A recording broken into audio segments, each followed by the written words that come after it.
بسم اللہ الرحمن الرحیم۔ ناظرین کرام، علماء کرام بیان فرماتے ہیں، بالخصوص امام المعبرین حضرت امام ابن سیرین رحمہ اللہ تعالی، آپ نے بیان فرمایا کہ اگر کوئی شخص خواب دیکھتا ہے اور خواب میں سورۃ الفاتحہ کی تلاوت کرتا ہے، سورۃ الفاتحہ پڑھتا ہے،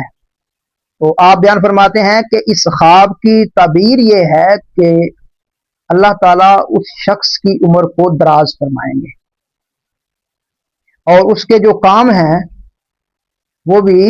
خیر کے ساتھ انجام کو پہنچیں گے اور اس کا خاتمہ بھی ایمان پر ہوگا۔ اسی طرح اگر کوئی شخص خواب میں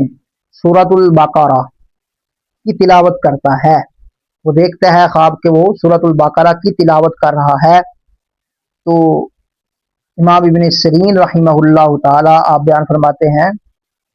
کہ اس کی ایک یہ تعبیر ہے کہ اللہ تعالیٰ اس کی عمر کو دراز فرمائیں گے۔ دوسری تعبیر یہ ہے کہ وہ دشمنوں کی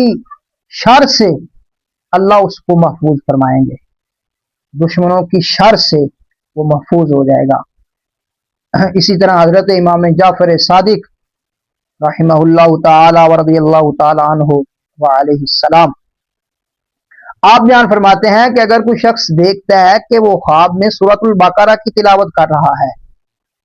قرآن مجید کی سورۃ البقرہ کی وہ تلاوت کر رہا ہے، تو آپ بیان فرماتے ہیں کہ اس کی تعبیر یہ ہے کہ اگر وہ لوگوں میں گفتگو کرے گا تو لوگ اس کی گفتگو کو غور سے سنیں گے، اور اگر وہ غلام ہے تو وہ آزاد ہو جائے گا، اگر بیمار ہے تو اللہ اس کو شفا دے گا، اگر وہ فقیر ہے تو وہ مالدار ہو جائے گا، اگر وہ غمگین ہے، پریشان ہے، مضطرب ہے، تو اللہ تعالیٰ اس کو خوشیاں عطا فرمائے گا، اس کے مقدر میں اللہ تعالیٰ خوشیاں لکھ دیں گے جو بندہ سورۃ البقرہ کی تلاوت کرتا ہے۔